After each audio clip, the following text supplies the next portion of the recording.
4, 3.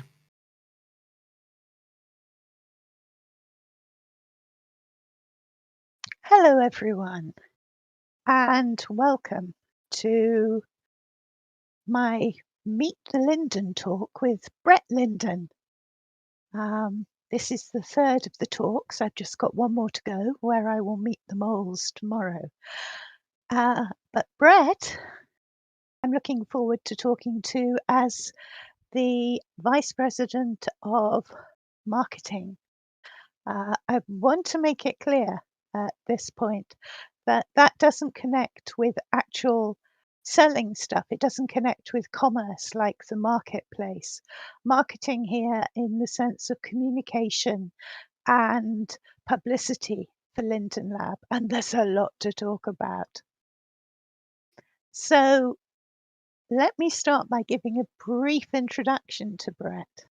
He oversees marketing at Linden Lab, and he has over 2 decades worth of management experience in marketing, content strategy, academia, and journalism. From Rolling Stone to Billboard, Brett has written articles for several major publications and managed e-commerce and content initiatives for both Amazon.com and Real Networks. In the academic space, he's produced numerous virtual and mixed reality events and panels on various topics, with an emphasis on legitimizing and better servicing the many cultures and communities within virtual environments. So, welcome, Brett. Thank you. So glad to be here. It's lovely to see you again. Yes, you too. So you've got this wealth of marketing and management experience. What drew you to Second Life and Linden Lab? Like I think many people, I first tried Second Life through the initial surge of media coverage, which I'm thinking back was probably around 2006 or 7. I'd heard that Reuters and CNN, both sort of journalistic media outlets, had in-world news bureaus during that sort of immediate, timely pipe cycle. And so I was curious about the concept of what virtual journalism meant, and it just captured my fancy. So I tried out Second Life, really exploring to try to find the CNN and the Reuters bureau at the time. I mean, they're long gone now. But just the idea that there were real people and communities and actually stories happening inside virtual spaces seemed very novel and interesting. So it caught my intellectual curiosity. I was also looking at research into the space. I had got a grant around the time from the McCormick Foundation to do something called the Virtual Journalism Summit, which ran for 2 years. And essentially, you referenced it in the intro, which thank you. But that basically was an academic event that had a bunch of people from, virtual worlds and technology companies talking about it. And the funny thing about that event was, which is really one of my first big Second Life events, was it had the late great journalist Helen Thomas, if people know who she is. Rest in peace, Helen. I don't think she knew what the heck was going on, but there was an avatar for her, and then she was on stage with Bob Schieffer from CBS News. It was a whole mixed reality event. Philip Rosedale was there, the founder of Club Penguin, Lane Merrifield. Drax, who many people know, was there. And so we had dinner together. Philip got food poisoning that night. It was a memorable day and night, to be sure, but I digress. Yeah. I love Second Life. I got into it because, like many people, I read about it, and I had to check out what I was hearing about, and that's what brought me in. Great. And then you became a bit like Patch. You started as a resident and then became a Linden. When did that happen? That would have been about 2000, a long time ago, 2007. Wow. Yeah. So has it lived up to your expectations? It certainly sounds as though Second Life has, and has working for the lab lived up to your expectations too? Yes, I will say that I am as fascinated, intrigued, sometimes frustrated, but always illuminated by the community, by the product, by the challenges that it faced, the diversity of creativity. Honestly, it's just fascinating. I just love SL. I loved it then. I still love it now. There's a lot of things that are the same and some things that are very different now based on when I started, but it's never a dull moment. Yeah, it's kind of gone down in the hype cycle, but it's come Yeah. back up, Yeah. sadly, Yeah. partly because of the pandemic. Um, Obviously, one thing recently that has affected us all in Second Life, Lindens, moles, and residents, has been the passing of Ebby Altberg, better known in Second Life as Ebby Linden. I know you have worked closely with him. Can you tell me something of what he was like to work with as a person and his ideas for Second Life from a marketing perspective? Yeah, it is an understatement to say that it has been a rough few weeks. I really miss him a lot. I know he touched a lot of people, obviously not just at Linden Lab, but in the community as well. And I'm going to say a few things that I know others have said, and it's just honestly true. He was really just a very nice person, and he really cared about what he did and cared about the community. It was, for me personally, was very mentoring. I had a lot of private conversations with him over the years that just helped me grow, obviously as a manager, but also as just a human being.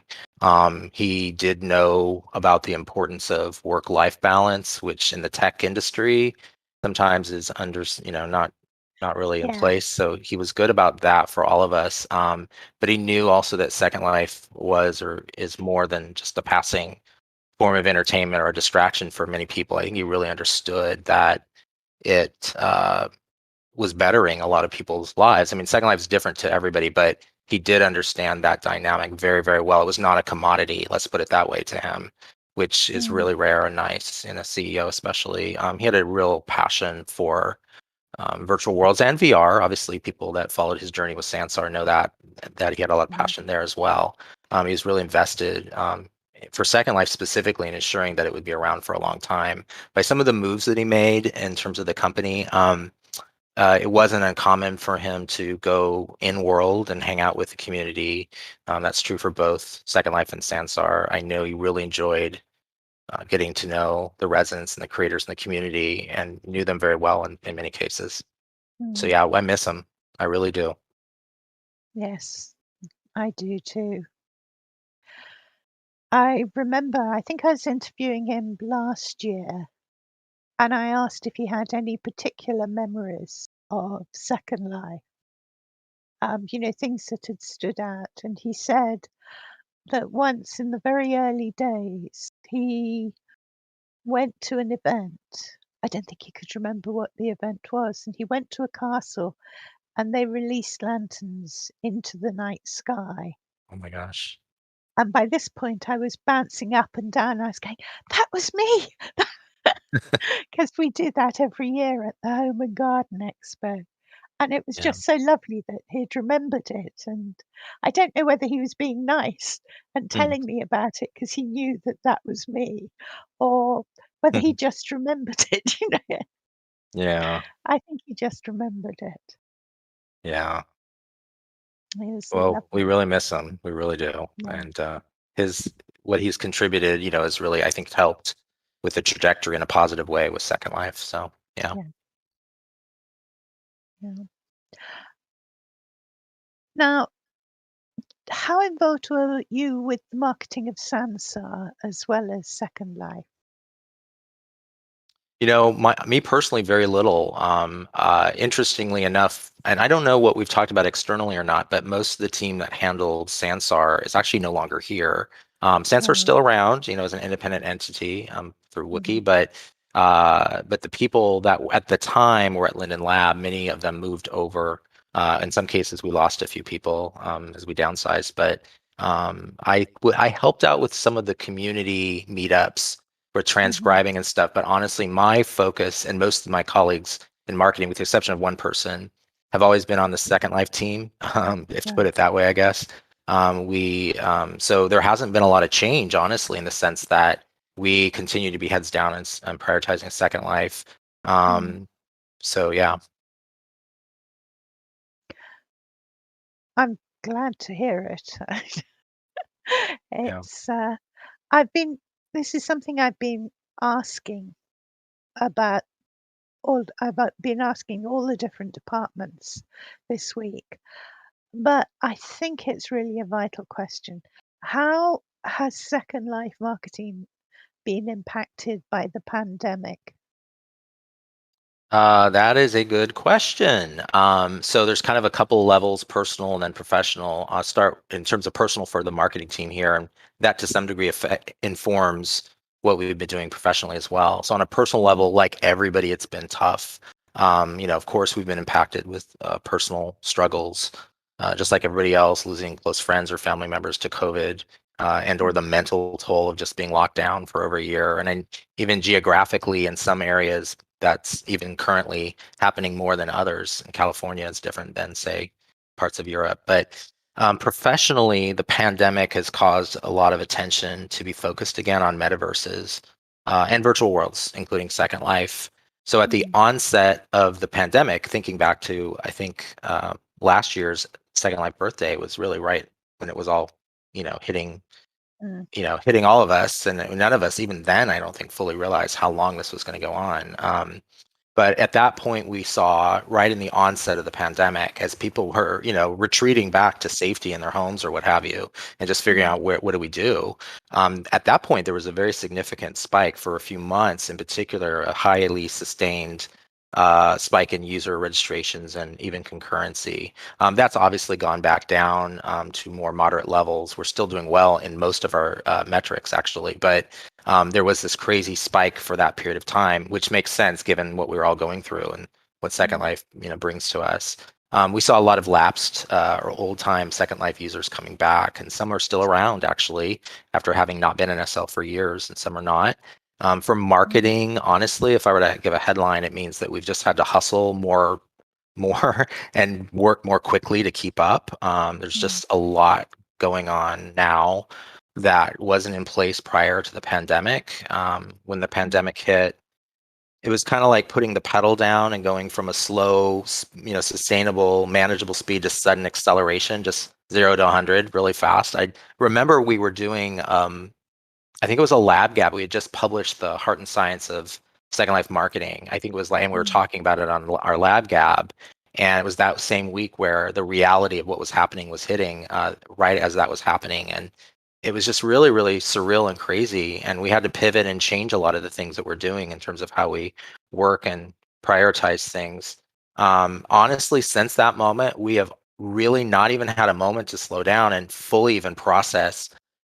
Just to be honest, really what's happened, it's just still going on for us. It's just been a crazy, crazy year.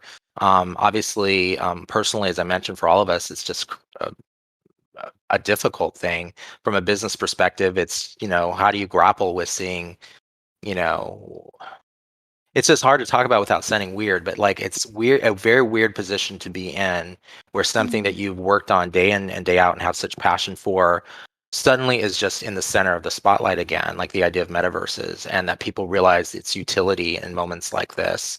It's rewarding, but I don't want that to be misconstrued because obviously I wouldn't want it under these circumstances. But as one example, the number of media inquiries that we get now, even now, a year on from the onset of the pandemic, at a sustained level is so much higher than prior to the pandemic, because there's a lot of metaverse and stories related to even things that are, you might think Second Life would be more tangential on, like the NFTs and so forth, but we're getting referenced in those coverages. Not always the way I would like, but we are getting coverage there. And so we've had to actually supercharge our PR and media outreach efforts to sort of just react and build on that momentum.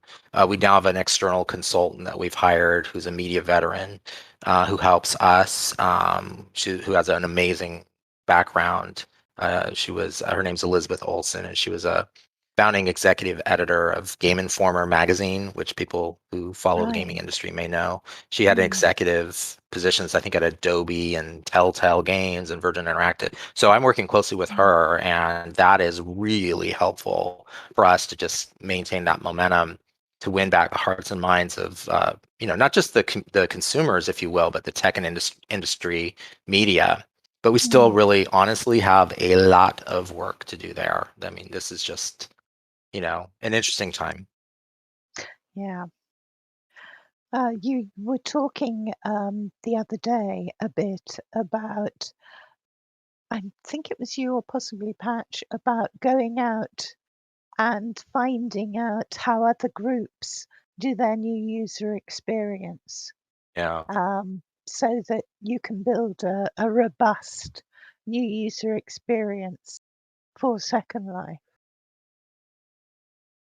Yeah, I mean, so I don't remember Patch and Grumpy. I know have spoken the last 2 days, and I think the user experience came up. I know in Patch's Mm, presentation, but so I don't want to step on his toes since I'm not the lead on that by any means. But mm, yes, the people that have been sort of day in and day out working on the user experience have done essentially a survey or audit, whatever word you want to use, but they've looked at the mm, competition for the user experiences and seeing what characteristics work and do not work. What's mm, welcoming or unwelcoming. How much should it be instructive versus immersive? I mean, there's a lot of those questions that shape and inform the design of a user experience. And again, I don't want to be a person who says, "Oh, it's not my department," because that's not the right answer. But I will say, Patch and Grumpy are probably better mm. hands-on with that than us. But they do look at that stuff. They've looked at all the obvious players, or competitors that are out there to see what's working and not. And we'll be seeing something for our new user experience revealed very soon. Moving away from new users, well, these might be new users, I don't know. I understand that some big media properties and brands have returned to Second Life. Are you able to speak to that? Or is that going to be sort of shh? Well, some of it's out there already, so I can certainly speak to that and then talk a little bit about what I can say about the future. But yes, it's very, very exciting. I mean, again, I just want to say on the front end, this is one of several spokes in the wheel, if you will. So if I get Mm, excited about brand or entertainment partnerships, it's only one of many things that we're working on. It's not like the be all and end all, but it is one piece of the equation that's very, very important. So we've mm, had a lot of great partnerships in the last year, and there's more to come. Some have actually originated from our community creators that we've been helping with as far as amplifying and promoting. So in other words, we did and not initiate them. A great example of that is Australia and her licensing work with Sanrio content. I think a lot of people may know she's got a deal with brings Hello Kitty and some of the other popular characters from the Sanrio universe into Second Life. That's been going on. I don't want to speak out of form, but that's ongoing, and we've been mhm, very happy to see that. So full props to the community, and if community members or creators have their own partnerships that they think that we can help, bring attention to, then by all means let us know. Editor at lindenlab.com is the best way to reach us. But speaking to what we've done on the marketing side to supplement that, yes, we worked. Well, here's what we've talked about already. We've directly worked with the NFL Alumni Association to create a mhm, virtual stadium and event space. It was already used for a Super Bowl esports event. It was also carried, and that event was like a live music concert, like a halftime thing for some of the Super Bowl related esports spin-off campaigns. And there's right. a streaming or cord cutting network called ESTV. It's Esports Television, ESTV, that aired Mhm, on. We also did it's been a few months now, but the Adult Swim world premiere event last year, which world premiere the Shivering Truth season 2 episodes inside Second Life with the creators using virtual cinema as a concept. Now that live video can be done inside Second Life through a few different platforms. So that was really mhm, awesome. We've also done, even just very, very recently, 2 different events with the independent animation studio Titmouse I Oh. actually surprised a lot of people don't know that name. If you don't know what Titmouse, it's a funny name, but Mm. but Titmouse is the company behind a lot of really, I would say, edgy, interesting, unconventional animations that are pretty much they're Mhm. represented on every platform. They have a show on Paramount Plus, which is the Star Trek animated show. They have um, a show, Big Mouth, and several others on Netflix. And I mean, I'll forget by omission, you can go to their website, but they've got lots of big shows, including the license rights to animated versions of Star Trek, Star Wars, some of the Marvel properties, and so forth. So they're kind of a big deal as an independent Wow. studio. And they gave us exclusive animation festival reel, their 5 second animation festival, and their Mm. creators and animators showed up in World, and it was a live cinema screening. The venue's still Mhm. there. I don't know if the virtual cinema screen is up yet because we only have a limited window of time to show that exclusive content. But that was Mm. really fun, and we got a lot of new people in that frankly had not been in SL before through that event. So there's more. Those ones we've talked about. We've got a few more partnerships coming up, maybe as soon as late summer. I can't say the names, but we're very, very close to sharing with the community things that involve brands that involve music, film, and comics and or graphic novels.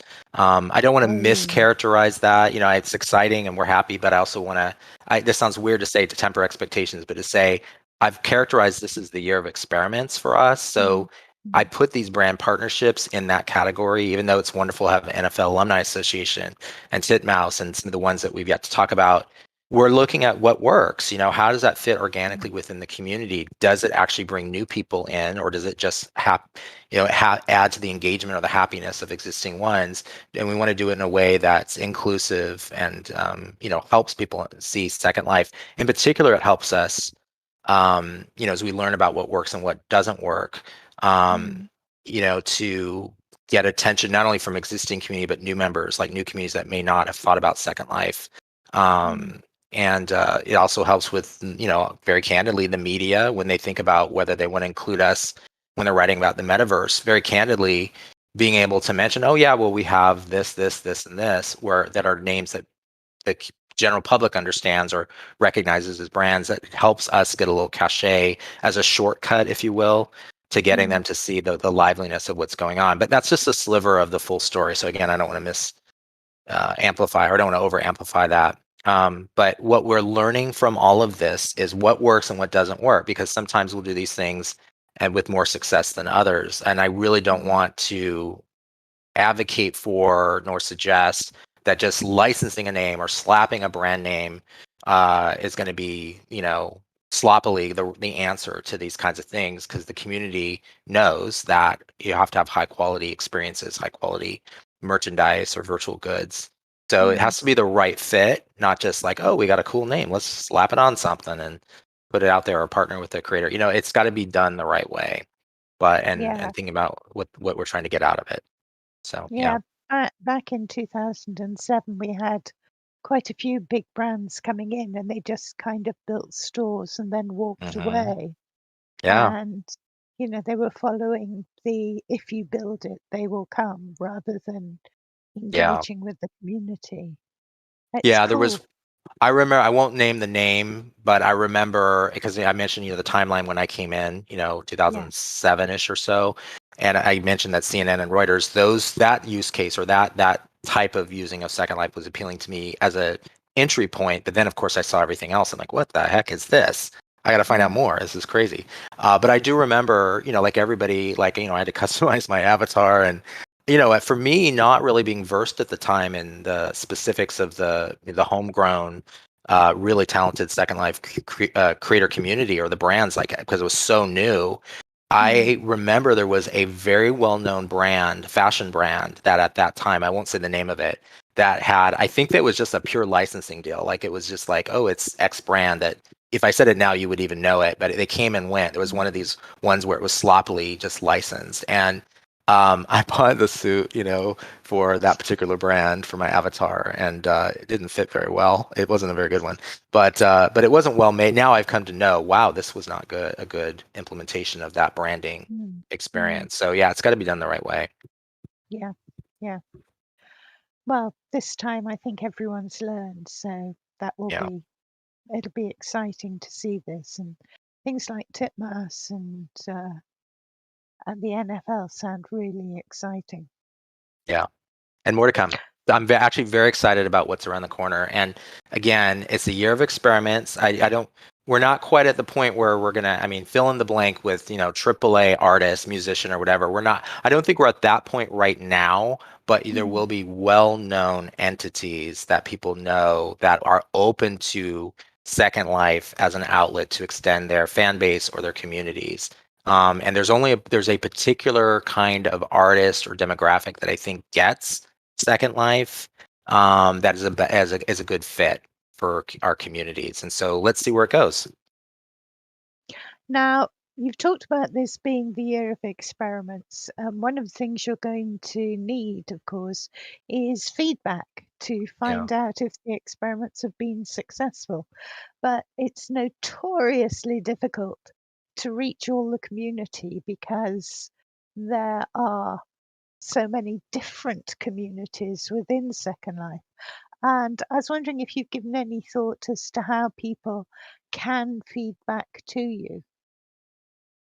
There are lots of different ways. I mean, the first way is the most direct way, which is the email address that goes to the marketing team, which is editor at lindenlab.com. So certainly direct communication through editor at lindenlab.com. Yeah, of course you can IM us in World as well and that sort of thing, but editor at Linden Lab actually goes to the marketing team. Strawberry and I in particular are two that monitor that email queue that goes to the team. We're still a relatively small team in marketing, honestly, but that's a good way to kind of get feedback to us. And we do look at that and talk about it. We have our marketing meetings where we go over some of the input that we get and feedback. The other thing is the official forums. We do look at those forums threads. I know you'll talk about our commercial shortly in a little bit, but that's one where we've been looking at the feedback there. And, there's a lot of good, interesting, even when it's, if it's not positive, that's okay. We're all adults, we can take the criticism, but that is really interesting to see and learn from what the community thinks. When we do something, if they like it, great, we love praise, but we also welcome, constructive critical. The only thing that's weird is when you get the all caps ranty troll like, which is like, okay, you just want to yell or do you want to give me productive? Because I'm totally open for, and I'm sure we'll hear comments across the spectrum today when we open this up, but that's fine. And I want that intelligent insight to consider different perspectives. Yeah, But the forums are really helpful for us. We do look at those. brilliant. Okay, with the recent Black Lives Matter movement still gaining traction, has Linden Lab given any thought to developing representation and diversity in its marketing efforts? I know you Yeah, do some. I yeah, just wondered. absolutely. Well, this is an example of where that feedback, because we do get a lot of feedback on this, and I just think there's always room for improvement. But I do think on the positive side, I think we've made a lot of progress. But yes, we need to do more. We do actively curate content from community created content like Flickr and YouTube and that sort of thing with an eye towards diversity. So obviously reflecting on what's created by the community helps us showcase, that diversity. If there's a lot of source material from the community to work with. So videos, images, whatever it may be, that helps us. I know in particular Strawberry and Tara, who's another person on our team, with myself, we've made it a very important thing as we look at the formula for example, on social media, when we post, there's kind of like an editorial calendar. Okay, we're going to do this and this and this. And we try to really sanity check, like, okay, are we really representing and it's tough to do because there's so many different types of communities in Second Life and backgrounds, and you don't want it to always just look one way. And it's hard to talk about without sounding like, oh, let's get a pat on the back because we're now including furries. Well, we are doing more furries, and that's great, and that's long overdue. But we don't need to be celebrated for it. It's like, okay, about time. Yes, let's do more of that. And I think that's true for other, things as well. We want to make sure that we do really show the diverse range of representations from, all communities and residents of Second Life, no matter their makeup, human, non-human, human, ethnic makeup. There's a whole bunch of representations that make up the Second Life community. So if we're missing the boat on some of it, this is a good one where you can email us or we'll take that feedback in. But I will say we are not oblivious or not trying to, we are trying to do better on better representing that diversity. Yeah. I mean, some of it could be a bit hard for people who don't understand Second Life, Yeah. like the tiny community. Yeah. Yeah, Yeah. but yeah, a very strong and positive community there. Now, there seems to be a lot of new content posted on the blogs and social channels. Can you speak to why that's happening and what your strategy is? Yeah. I think I'll start with maybe the social stuff. So because social media in particular is really important for us in terms of getting the word out and growth. I mean, there's just so much. I mean, we're so lucky. I really should think about it. I mean, we are so lucky that Mm, Second Life, the community is so prolific in their passion and their creativity, and also showing that on their own personal channels. That I mean, and I know Strawberry's not on stage here, but she would probably be the first to admit it's like what an abundance to work with as far as the amount of content like on Flickr. Like I don't know, I lost count where we are now in the official Flickr group, but it's like there's a lot of photos on there constantly coming in. mm, And on YouTube, there's a lot. I mean, we always want more, of course, but there's actually quite a bit to work with. So we do look or mine, if you will, we mine through the social media organically that's being posted on there and try to curate, amplify, or celebrate the community and its creations. We're doing a lot. Specific initiatives include, besides just posting on social media, for about 2 years now, as I think many people know, we've had our weekly in-house created, well, I say in-house, but worked with Drax specifically, destination video series. So that's one that we do to add to the curation from community content, but that puts the spotlight on a different community or venue each week, sort of whether it be a mm, fly through or sort of an ethnographic exploration. Sometimes he'll interview and there'll be a voiceover, and sometimes it's just a fly through. But at least that way we have a constant amount of exposure to on our socials to different communities and destinations and events. And we also does sort of spin-off shows like Made in Second Life and so forth. And then a lot of the community created ones we'll try to promote as well. We've had some pretty successful influencers that have done some pretty humorous, sometimes not safe for work in terms of language and stuff, but there's a lot on there. But when we can share it on our socials, we will do so. A lot of live streams, obviously our Lab Gab, things like this, partnering with you for this event. The Second mm, Life Book Club. We do something called Showcase Streams, which is our more like drop-in, spontaneous covering of live events or festivals. It's not as scheduled, in other words.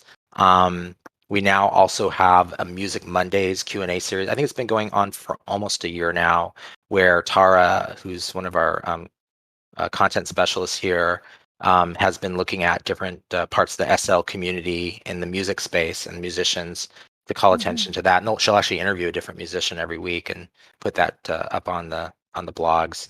And of course, that's found on our blogs, but it's also found elsewhere.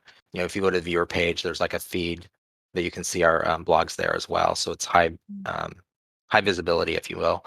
Um, but we're always looking at other communities and residents to spotlight. We're constantly looking at socials to see what is happening there, and what we can lend support to so that people feel like if whatever it's, I mean, I hope they're validated just by creating what they create, but for whatever it's worth, having us also help amplify it. For some people, that means a lot, and we're happy to do that, so that we can kind of spread attention out to all this great stuff that's being done. The picture of the day is another very popular one that she's been yeah. doing for many, and as Yola did previously, our previous community manager. So yeah, we're doing a lot in that space, and we probably will talk later about the Blogger Network, but that's been another outlet as well. So it's just a lot going on. Well, let's mention the Blogger Network now. How Yeah. does that actually work? So basically, there is a form that people can click on that is on our blog. If you go to the I think it's under, is it community news? I think that's what we're calling it. But there's a link there. We'll get it. I'll have Strawberry. We'll make sure we get it to follow up on socials, the form link. But basically, anyone who's a blogger with a sort of a Second Life centric blog can sign up for it and opt in to be considered for inclusion. And what it really the Blogger Network is a way for us to curate and amplify. Because there's so much. I mean, every day there's like probably hundreds of blog posts, and that's probably not even that accurate number. I mean, there's just a lot. We have like 660 plus bloggers that have signed up. So, and that's like Wow. constant churn of everything from photos where people do like fashion shoots and their style cards to their own homegrown tutorials. Some people will do event coverage, or the SL18B Shop and Hop event. I know there's a whole bunch of stuff where bloggers are going out and saying, here's where you can go to get the stuff, or here's a complete. Well, one of the bloggers did literally went to all of the regions and picked up every free item and then Wow. organized it. I mean, it was crazy. I'm thinking, gosh, the amount of time this person must have put into unpacking and getting and collecting these things is Yeah. pretty amazing. So that was, sorry, my phone's in the background here. That was pretty amazing stuff. So there's just a lot. It's not just fashion, though, too. We try to mix things up editorially to include a variety of content to keep it interesting. So yeah, lots of good stuff. Fantastic. So, one problem I hear about is the impossibility for in-world companies and events to reach out to the largest possible audience in Second Life. There are media companies like Seraphim, which has an eye-watering number of hits. I mean, Seraphim is in the millions. Yeah. I still hear people bemoaning the fact that even small companies have to put in a lot of time into publicizing rather than creating. Does the lab have any thoughts about how this could be made easier for companies and event organizers? I guess joining the Blogger Network could be one way of doing it, but Yeah. then you kind of get to pick that, and you may not want to have too many commercial things in there. Yeah, I mean the blog. So first of all, full on props to Seraphim and all the stuff they do. We're definitely aware of them and the impact and the reach and the influence they have on the community. So full Mm, on respect what they've done, and a lot of other entities that are like Seraphim that are doing things like that as well. So mm, and that's all, that's just the community doing what the community does, or people that are very entrepreneurial. So certainly we want to support that in whatever way we can. I'm actually really honestly amazed at the number of independent SL focused media and communication outlets that are even out there. I personally have a soft spot for a lot of the ad supported e-zines that are out there, the sort of glossies that you go, it's like mm, Issue and or other outlets will host them, where you flip through and it's like, oh my gosh, the amount of work, and even the ads are so beautiful, like mm, Eclipse magazine. And I don't want to name them all, but there's a lot of these that are out there that are just really fantastic. And I know Strawberry will share those frequently on socials because candidly, a lot of people don't know that those things are out there. I'm like, God, the amount of creative yeah, love and labor that's gone into that, people need to see those things. So mm, the beautiful images and the edit, and sometimes there's full like editorial features. It's just really fascinating. I love mm, it, and I love that there's an active blogger population in social communities and Flickr, Reddit, Plurk, whatever it may be.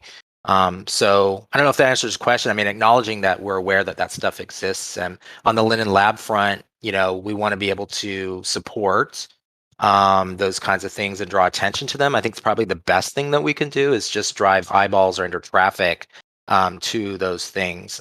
We have our own sort of quote unquote in-house avenues for promotion. So obviously things like the destination guide and the marketplace and events and emails that we do. We just started an events newsletter where people that sign in for it can get a recurring events email that we do. We curate a few of the high traffic events that are going on.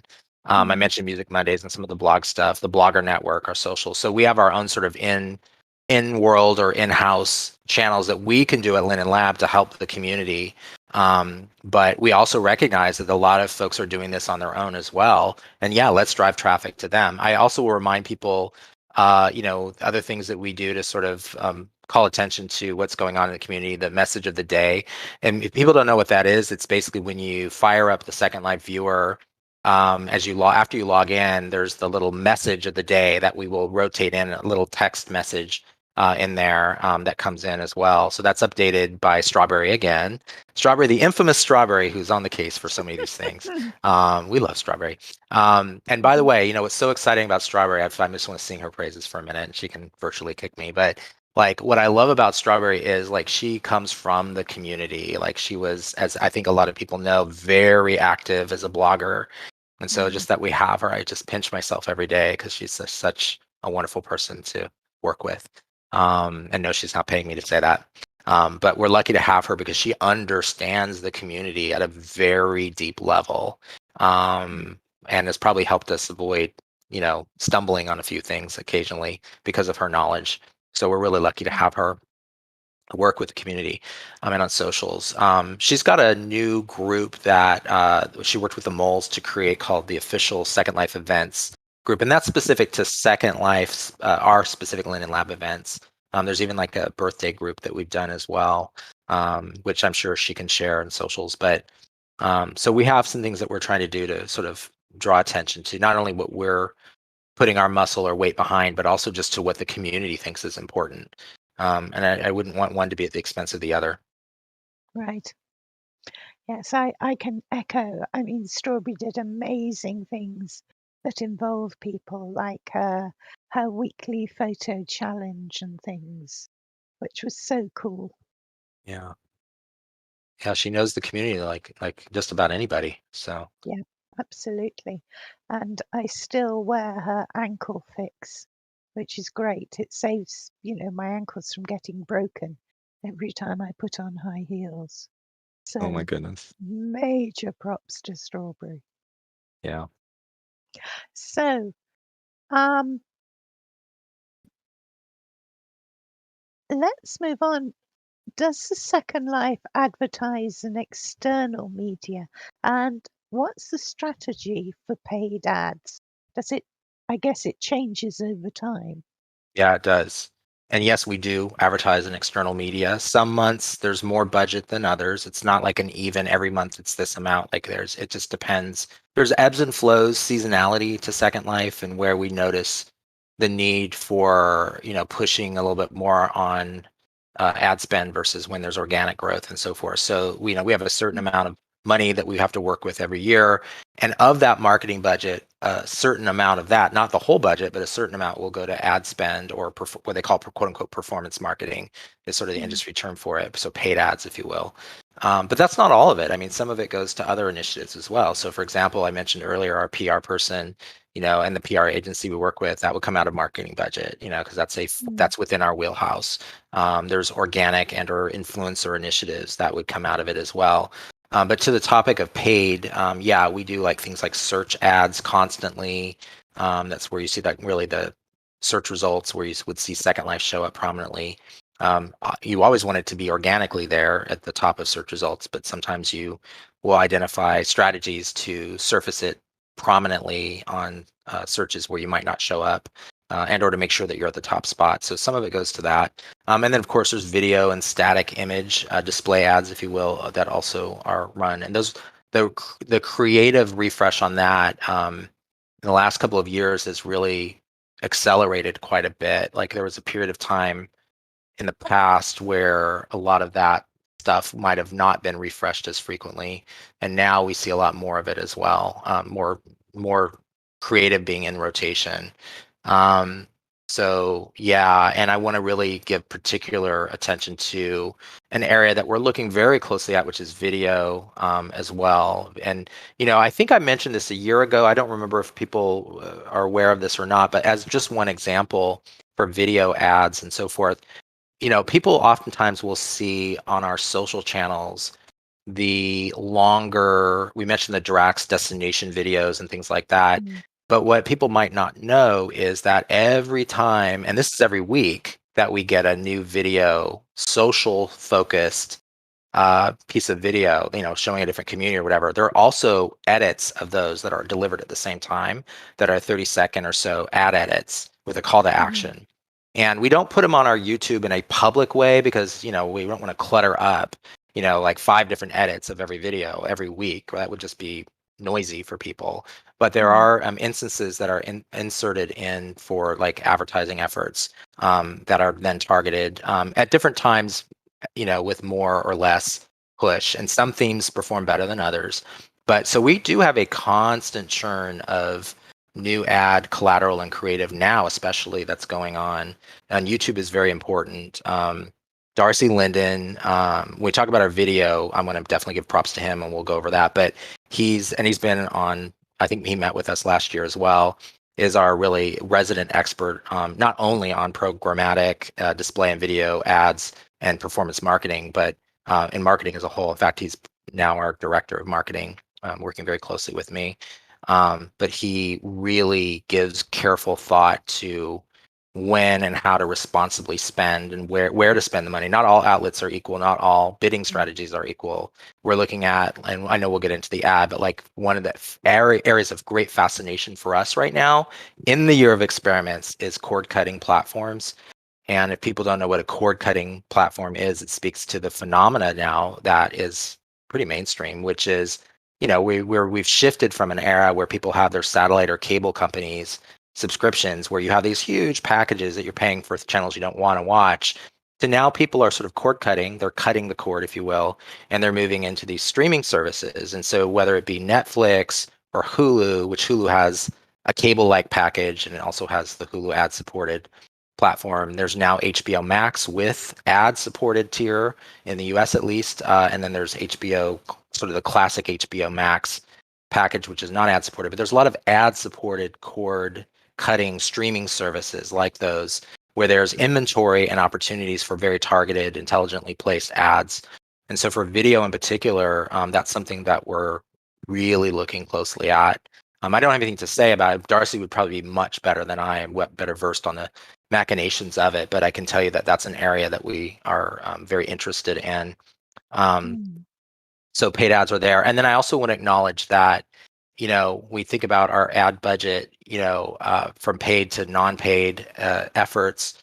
As I said earlier, this is one spoke in the wheel. There's a lot of things happening in marketing that are not just paid ads.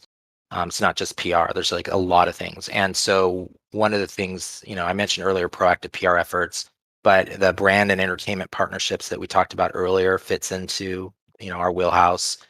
Brand refresh efforts, the idea of what does Second Life mean to an existing community member versus somebody who maybe heard about Second Life a decade or so ago, and they may have a stereotype or baggage about what Second Life means. It may be a positive or not positive view.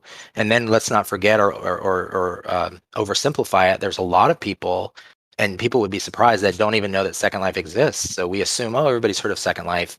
But the reality is there's still a lot of people that just don't even know what Second Life is. And then there's something called win back campaigns, which we're working on, which also are the idea of winning back previously active residents, people that may have logged in maybe once or maybe for many years at a time, but now are no longer active. And so there's specific targeted efforts to win them back that might be different than if you're trying to go for a fresh, new, or uninformed consumer. I mentioned email campaigns. That's another one as well. So see, some of these things do involve payment for play, placement of paid ads, but a lot of them don't, so it's just a combination of that. And even those that don't may require a budget because we need to prepare the collateral and other elements to get those things in place, but they're not just, pay for placement, if you will. How can the community help to promote Second Life? Really, honestly, the thing I would say is that word of mouth is really helpful. Honestly, now more than ever, SL is something to be proud of. This pandemic that we've all been going through, where people have been separated from their loved ones in many cases, or their friends physically. In some cases, they've turned to outlets like Second Life as a lifesaver for them to just have social connectedness. And so that's really important. So I think, and I know it's such a personal thing. So obviously some people are going to be comfortable or willing to share and some are not. But I think, for people that are comfortable doing so, sharing and showing off your creativity, sharing and showing off, how your avatar looks today, your outfit of the day, your adventures. I know that people, they discover Second Life through, in many cases, well, a lot of different ways, but one way is through their physical world friends. And that's a very, very, very powerful endorsement if you have a friend in your physical circle that is like that. We know that Second Life can be tricky to learn at first. Big surprise, right? So I would just say also what people can do is be kind to newcomers and welcoming. And whether it's your friends that you're bringing in or people that you don't know that are coming in that you see, as a newcomer into whatever, space you're in. I think every one of us, one thing we all have in common is that we've all been the new kid on the block at some point in Second Life, whether it was 10 years ago, a week ago, whatever. We've all had that moment where like, what the heck is this? Like, and how do I do this? And how do I do that? And some of us were really lucky that we had the ability to kind of quickly acclimate, and others had some roadblocks in the way. And obviously, there's a lot of where I know Grumpy and Patch spoke to specific product related things. I mean, again, I'm wearing the marketing hat, which I realize is the distinction that may not fly with everybody, but the marketing team, we focus on bringing people in the door as a primary focus, and there is synergy with product like Patch and Grumpy, but their really focus is the product as well. So it's basically thinking about what that's like when they get in the door. And some of it is on Linden Lab, meaning we're responsible for how that user experience is crafted in many cases, but there are also third-party communities that have the sort of the Reg API where we partner with and they design it. But it's also the disposition of the community, not just this design of the space. It's the disposition of what people do when they get into a social experience. If I go into London City, for example, as a newcomer, am I greeted warmly? And are there things that make it easy for me there? And maybe that's not my first stop in Second Life, or maybe it is. But are those people welcoming? And I mean, they do a great job, I think, in terms of having a lot of social engagement from the get-go. But think about what that first experience was like for you. And I'm sorry, I've not looked at chat. I'm just now looking at it and seeing somebody reference the shelter.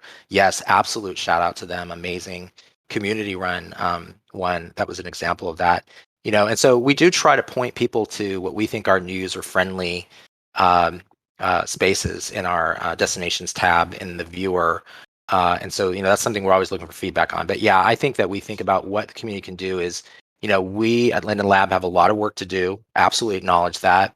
But I think also the community can help in terms of what that welcoming experience is like from a social perspective. And if you see somebody, it's so, there's an element of any sort of, there's always the possibility of the lowest common denominator or rising up in terms of how you behave and interact with others. I'm not delusional about the fact that, Second Life has, the whole spectrum, but what's frustrating, I think, for all of us is when you get in and like, I remember actually, as much as I love SL, my first experiences were mostly positive, but I got a virtual hug from somebody that I didn't know. And it was in a welcoming context. So it wasn't like somebody, came up and, mauled me or whatever, but like, it was a nice, warm feeling that somebody that I'd had a nice dialogue gave me a hug. And I thought, wow, that's really cool. And that made me feel some kind of way. I was like, whoa, this is really interesting. Now, on the other side, I remember wandering into a Second Life sandbox and being caged. Have you ever had that? Where somebody, and that was not so great. And I'm like, wait a minute, who is attacking me, and why are they doing this? It's like, so there's good, good experiences and bad, and some of it is the design and the responsibilities, admittedly, of us in terms of where we direct people to, but some of it also lies on the behaviors of the people where they are at, right? And let's be warm and welcoming where possible. And yeah, if you want to go into the sandbox and be a little mischievous, so be it. I just didn't know any better wandering on there, but I've now learned my lesson. Yeah.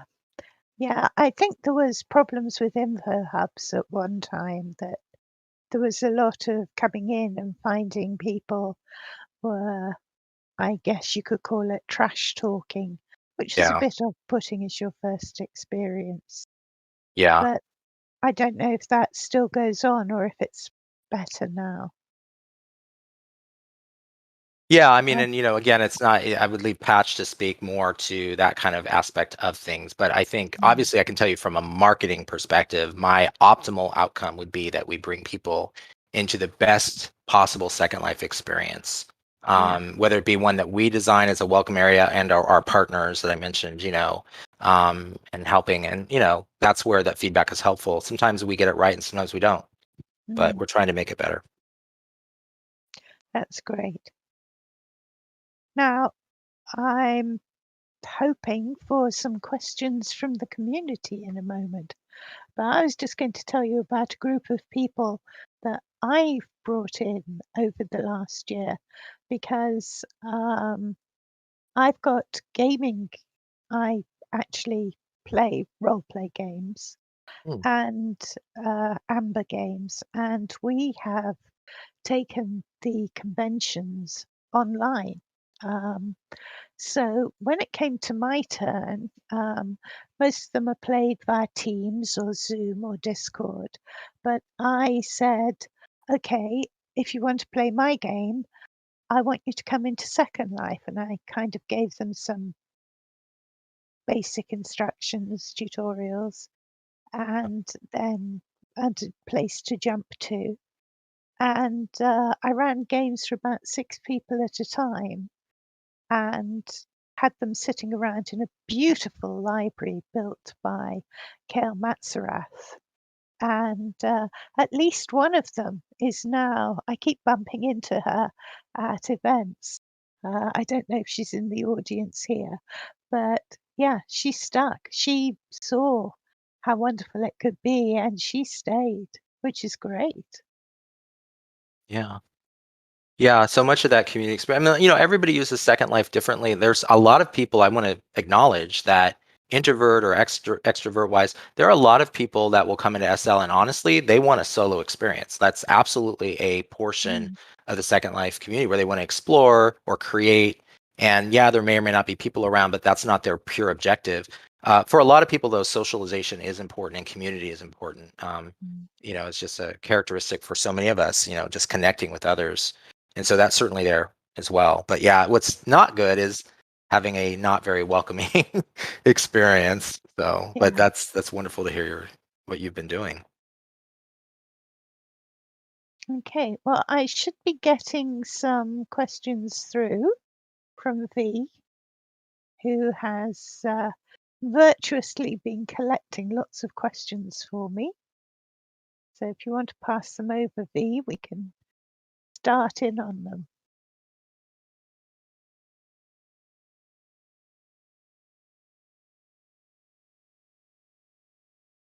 Okay, they're coming through.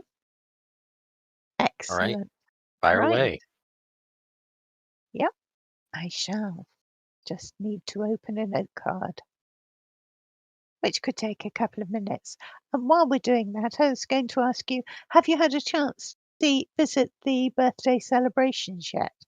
Have you seen anything particularly cool? Yes, I have. I honestly love this every year and seeing how many different types of community Mm, exhibits there are. This year, I've not had as much time, honestly, just because the workload has been so intense. But I'll start internally by saying our tapestry of time with the Ebe uh, mm, statue and memorial is obviously personally for me very powerful. So there's that. And then in terms of community created exhibits, there's a lot of them. I still need to see, so I've not done the full survey of all the regions, but some that stood out to me. I think there was one. I'll get the names wrong, but like there was one with mushrooms, that loading error mushrooms. I think it was called. There was one called My Surreal Worlds that I liked. I always liked the railroad community one. So Zen oh, Zen yeah. Railway was one, and I forgot the name, but there was one that was created by community members Silas and Solus that I thought was actually really nice as well. I just forgot the name of it. And there's a handful, but I still need to kind of go through all the regions. There's Mm. just a lot to see. There's a quest to get a centaur, I'm Ooh, being told. I like Yes. that. So tell us where that is, because I'd like to go and get a centaur. Right, I'll wait for that to come through. But question from Blaze Teardrop. Um, Blaze owns a 9 region urban roleplay community that brings people together to roleplay their fantasies that they can't do in real life due to things like health issues. Will Linden Labs be offering any types of discounts or incentives to people like me that pay out of pocket. I don't think this is really, sadly, I don't think this is really a question for Brett. She says, Blaze says also that they raise donations for homes for our troops. And last year, donations from Second Life users were in the 10% of all donations to the organisation. Wow. Nice. Wow, that's amazing. Yeah. That's definitely a patch question. What I will say though is that there is a process for in terms of discounts, et cetera, nonprofits that meet the criteria in the terms of service. There's like a discount that's available for nonprofits that meet our criteria, and also educators that meet a certain criteria. And so Patch Linden is probably the primary. Well, he's one in contact, but there's also people can look online for information on how to learn more about what that discount is and whether you qualify for it. Blaze, would there be any way that you could help Blaze advertise events? What would be the best way to? Yeah. So as far as there's definitely different outlets, including the self-service, obviously events listings. But then in terms of us, we have the destination guide, where there is two ways that people can submit their entries. One is through the form that's on the destination guide web implementation. If you go on the left-hand navigation, there's a form link. I think it's towards the bottom. And then the second is that there's the email that we gave earlier, which is editor@lindenlab.com, which will be looked at by the editorial team. And it might be helpful. There is also sort of an FAQ on the web hosted homepage of the Second Life of the destination guide that has sort of the criteria for what we look at when we decide what to include or not. So yeah, but please submit any events you have for consideration. I have to say that Brett isn't really in a position to talk about costs and reducing costs for kind of community good regions. That would be a patch question, and so sorry you've missed that opportunity. But Brett can certainly talk to you about publicising your region. Yeah. And I wonder if people and we've had several questions about this, I wonder if people have thought about setting up patron accounts so that they could ask people to donate and then use that money to pay for tier. That's just a suggestion from me. I don't know. Yeah, I'm sure. Brett, do you have a vision of what Second Life will be like when we celebrate the 20th? Oh my gosh, I love thinking about that because first of all, I can't believe that's only 2 years away. Um, we've started to have some internal conversations about that, like, because that's such an important and rare milestone for this sector. We've been around at the forefront, right? But what's my vision? So I will say, I will say the company and marketing in particular is thinking about that now, even though it's early. Like, what kinds of things might we do to mark that milestone in a special way? And there's a lot of product-related questions about feature sets and so forth that is not driven by the team I'm on, but by Grumpy or Patch, that are being discussed between now and then. So on a personal note, if I were just to say my own personal biases as a Second Life community member as well, I would love to see in 2 years Second Life's new user experience and avatar customization process being a little less friction filled and more friendly for people, because I think that would go a long way for all of us, including what we're doing in marketing, but also for anyone who's got a business in Second Life that wants more people to join the party. Because I just hate that churn. Like, again, we're all in this together, but it is the optimal outcome for me would be to have a successful marketing initiative that brings people into the door. And then when they arrive and open the door and get into the virtual world, that they have an experience that is less friction filled and enjoyable. When what that enjoyment is can be defined differently based on different people's, what they're looking for. So it could be if somebody wants to do dress up and create an alternate identity, and that's their primary focus initially, getting that to be easier to be done.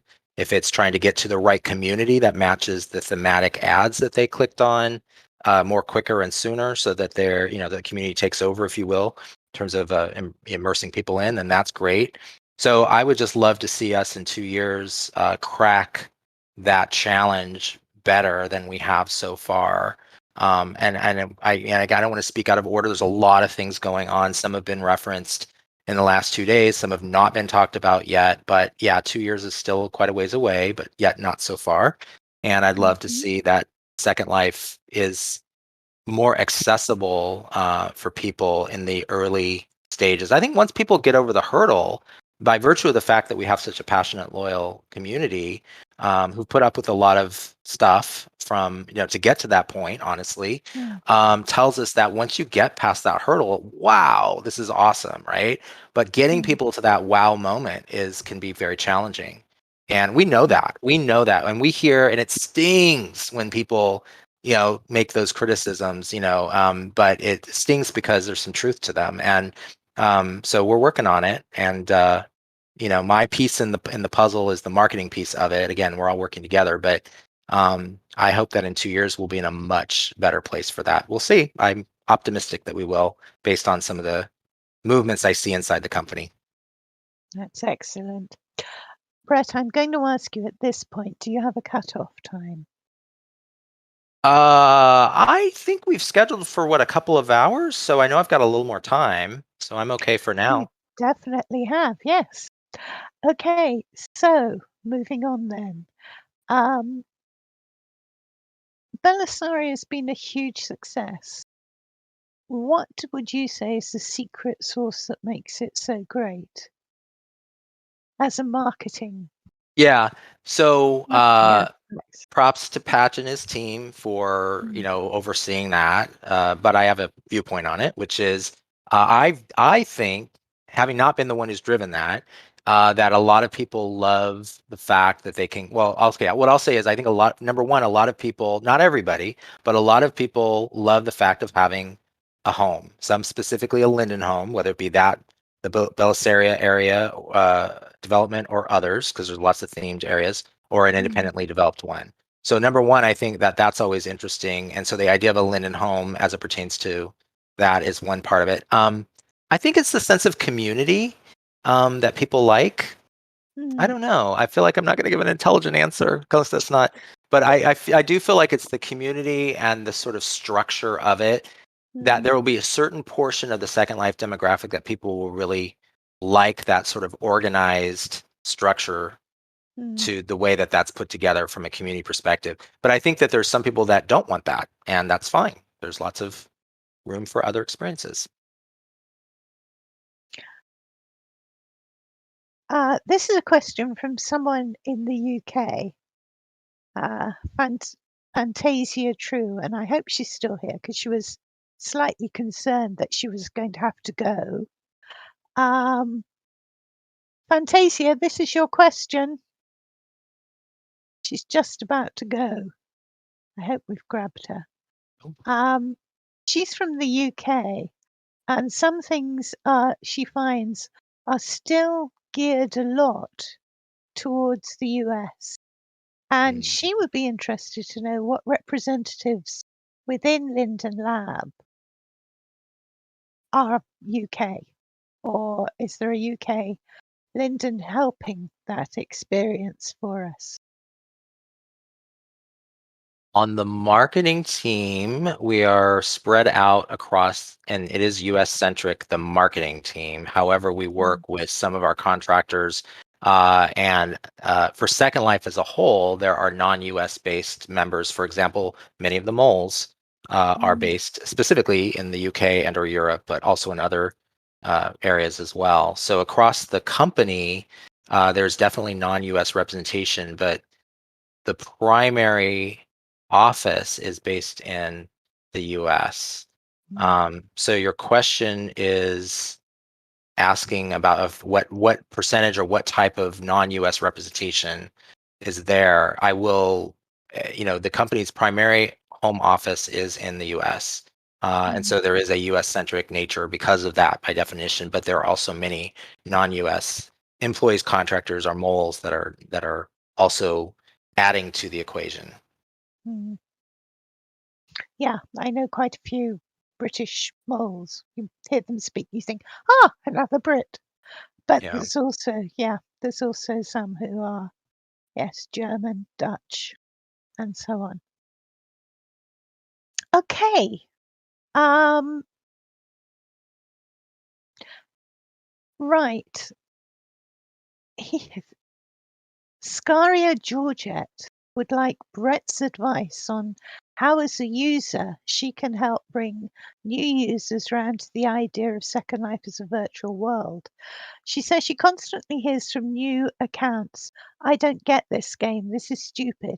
What could we do as advocates of Second Life to promote more accurately to these type of gamer accounts, people who are looking for games? That's a tough one. One thing I said earlier is the idea of showing people in your network the diversity of experiences and helping them Mm, through that learning curve. So mm, the fact that I mean, I think we all know that, once you kind of get through that hurdle, if you really get around in Second Life, I mean, the map shows, I mean, there's so many places to explore communities. It's mm, just getting connected to that and discovering them and finding your tribe, if you will, is half the battle. So I think that if the question is what can people do, is if you are trying to bring in friends, is to handhold them a little bit through and show them, as much as you can, what is out there in Second Life, mm. beyond the welcome experience, right? I mean, there's a lot of stuff out there on the whole, Yeah. grid that's worth checking out. Yeah. Like I said, I came in for CNN and Reuters. Like I wasn't thinking about all these other communities. That's the thing that connected with me. And then I might have just popped in and popped out candidly, Mm, had I not had some of the social experiences that I did. And then I realized, my eyes woke up and I saw, oh my gosh, there's all this other stuff. So it was a personal interaction that helped me, see mm. it a little bit more widely. I think that, you can take people to things like Linden Realms and Yeah, PaleoQuest and, sure. show them some of the games and the one that's in um, Horizon, which Yeah, I can't remember what it's called, but yeah, if yeah. they could, yeah, The get task-based there a things. few days. Yes. Yeah, I mean, we don't. I mean, I mean, obviously, the terminology of game, virtual world, et cetera, et cetera. So, when you don't, I hope you won't catch me calling Second Life a game because I don't intend to do that. But, Mm, but there are games within Second Life, right? And yes, some of them are definitely. task-based, and some of them may have dynamics to them that are relatable to somebody who's a quote unquote gamer, and others may be Mm, very esoteric and very specific to Second Life culture and community. So I don't know. It's a hard fit thing for me to say in a way that wouldn't. I don't want it to be misconstrued, but I think we do have to be careful about those that come in expecting a game with a task that you win. And mm, are they going to have a satisfactory experience with Second Life as the platform exists, as opposed to, other uses of Second Life, the social components and the creation and the artistic endeavors and the communities and the role playing, things that we excel at. I mean, I mentioned earlier the mm, partnerships, the entertainment partnerships. This has come up in that dynamic because there are situations where and I can't name the names, but there's like musicians or music labels and/or um, well-established entertainment properties that have a curiosity, especially with the pandemic resurgence of Second Life. And then, we want to be honest and say, okay, we are not this other platform, not to be named, right? mm, That in the way that it works and so forth. It is a particular kind of experience where there's an awful lot of amazing things that can be done. But let's set this partnership up for success and I bring that up in this example by saying, it's not saying we cannot do great games. Of course we can, but if somebody's going to come in and expect like a fast paced shooter or something like that, that's Second Life's probably not going to be their first go to, for that. right, right. Yeah, so we just try to find the right fit thematically and experientially in what is developed, and what we point people to, so that they are likely to stick around. Mm. So Ro has asked if you plan to rebuild, which isn't your area, but promote the old mainland. Are you thinking of trying to promote the old mainland? This came up in our lab gab as well. And what I said there, I'll say again, which is I actually think this is an area on self-reflection that we need to do more on. So I feel like that's not an area that we've excelled at, and from terms of marketing specifically, and just acknowledging the fact that on the mainland, there are some unique characteristics that we can do better at calling attention to. That sort of continuous, just walking and exploring, or taking, on the many of the vehicles. Like there's so many ways you can kind of explore, and I've even done it where I'm like, okay, I have no idea where I'm going, but I'm going to literally just start walking, and then what's this? Oh, what's this? And just like it's just like when you get in that, the equivalent would be browsing the web, where you get in that crazy, mode of like, where am I ending up, and how did I get here? Like I love that. So I think with Second Life, there's a particular dynamic with mainland in particular, where that phenomena of sort of randomness and expect the unexpected, and sometimes it's messy, and sometimes it isn't. But those things are really kind of fun. But yeah, I think we need to do a bit more and figure out how to position that. I mentioned in the LabGab chat, I referenced our, I think it was a 6-part series on the railroads of Second Life, some of which is on the mainland. Yeah. I mean, then that was like really like getting down into the weeds of that community. Like it was a 6-part video series. Like, oh my gosh, Drax really like went all out on that. And I loved it. And we got a lot of great feedback from the mainland portion of that series, where people just really appreciated acknowledging that we put attention on it. And I think there's probably a lot of great stories from the mainland that have not really seen the light in the way they should. We've done several designing world shows based on the mainland, things like going and looking at the Hotel Chelsea. Yeah. And we also did some of Yavanna Clanfair's pod tours, which I think are Oh, I just love those. such a fantastic way to Yeah. see the mainland.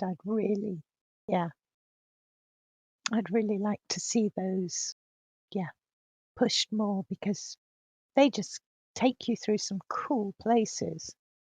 Underwater, in the air, on the railroads. Mm. You even go up to the ski lifts at Wengen. So it's Yeah. wonderful. Yep. Okay, Angela Eureka Smith has asked, this isn't really a Brett question, I'm afraid, because he's just really able to talk about marketing. It's a good one. It's a good question, whether there'll be more brand benefits and incentives for non-profits, but I think it's something that needs to be addressed to Patch. Yeah, we might have And a seat at the table on that conversation, but it's not driven by us. And I want to say, just because there may be other questions, I'm just sort of peeking at the chat and stuff, and some of them I'm excited about what the questions are, but there's a few that I'm like, that's a good question, but you know what? Not my I can answer wheelhouse. it, yeah. So, but I'll do my best, but I'm not trying to defer or pass the buck. It's just that it's not an area that I have ownership of, if that makes sense. So, Yeah. Um, this one is more your area, I think. It's from Shambhala Kimono, and she's wondering about having representation with platforms like Facebook. I'd love for Linden Lab to work directly with Facebook about allowing us to have our Second Life names as accounts be more accepted. Currently, they delete accounts when it's yeah. not the real life identity. So, would Linden Lab be willing to promote Facebook supporting our Second Life accounts? I would love that. There have been some dialogues there historically, and yeah, I'm fully aware of what people are saying, and it's really frustrating because we have our Second Life quote unquote identities that have uh, people have attempted to put Facebook profiles together for their Second Life identities. And then I think there may or may not be, I haven't followed this in the most latest twists and turns, because there's been a lot of ups and downs in this process, but what somebody referenced was accurate, which is that you do run a risk of Facebook deleting it because it's not considered a quote unquote real profile. And then I know some people were getting around it by categorizing it as a page and a fictional character. I can't verify whether that's going to work or not, but I know that that's what many people have done. I think it's our mutual interest to see as much exposure on Facebook as possible, and not everybody, but many people in Second Life choose their Second Life quote unquote identities to be the public facing one on Facebook if they're on there at all. It Yeah, works for me. It works for yeah. me. I had a bit a stalker. Oh, Well, I wouldn't not a proper stalker, but a bit of a hassler yeah. who actually threatened. I did at one point have two Facebook accounts, one for my real life identity and one for Saffia. And basically, he found this out and threatened to out me, which would have meant I lost both Facebook accounts. So Oh I my gosh. swiftly changed the Saffia one to a page, and that's run quite happily ever since. And I can Yeah, post on it as Saffia, which is great. But that's yeah. Wow, yeah, well, I'm glad that worked out, but yeah, I'm sorry about the mm, stalker. I would say too, though, I'm reading a comment or two here, but I don't think I'm touched on this. I fully want to acknowledge too, there is a lot of people who would prefer not to have any connectedness to Facebook, for whatever reason. mm, And props to those that are in that camp. I will say that one of the wonderful things about Second Life in particular is the fact that, we craft our identities here, and many people, for whatever reason, would prefer that identity be separate than their physical identity, and mm, don't want any intermixing of the two. And so I wouldn't want to suggest nor want us to put anything out there that made people feel that was at risk, because it shouldn't be. Second Life is a safe space for people to be their authentic selves, and however they want to define that. So yeah. you're back. Good. I lost your voice Oh, momentarily. okay. I'm Can sorry. I you, hope I didn't break up. Yeah. can you just do a quick recap of what you last said?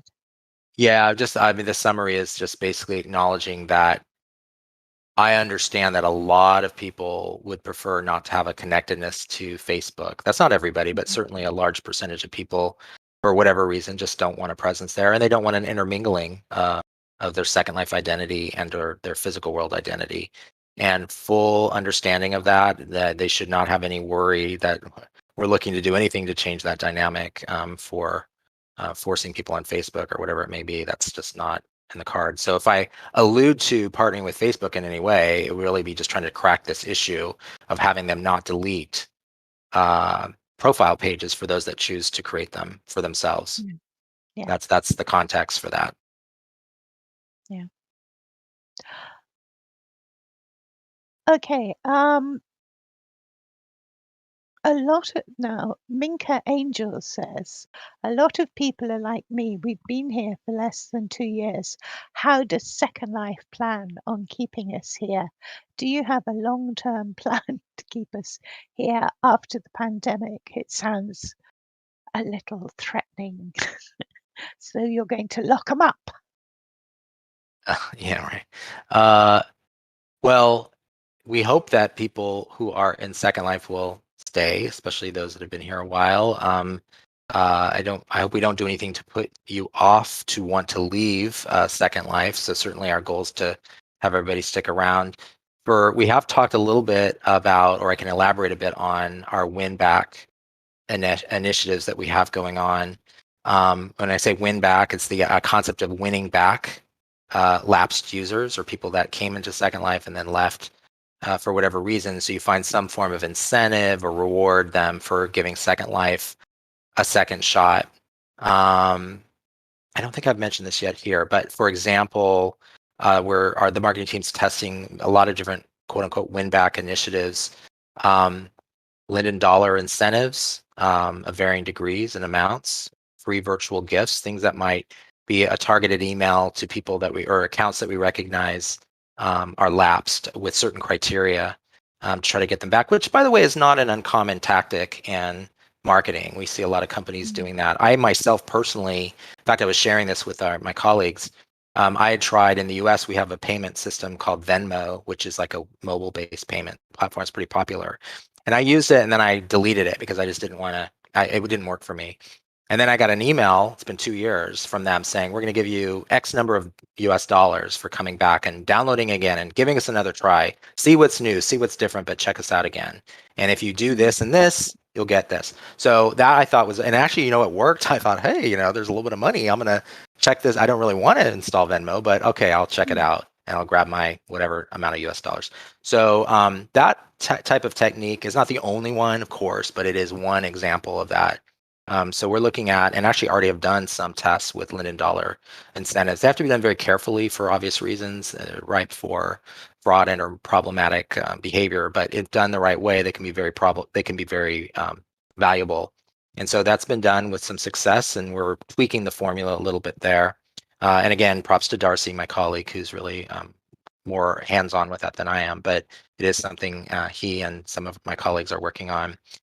It is tricky to do, though, when people log off from Second Life, because if they do log off from SL, they may not return for a lot of reasons, some of which we have no control over.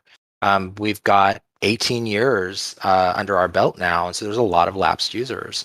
So what we have learned from some of our win-back initiatives, the few that have been underway so far, especially in the last few months, and there are many, is that we've seen, for example, in the email incentive-based win-backs, a higher than average open and login rate from those who do receive those incentives.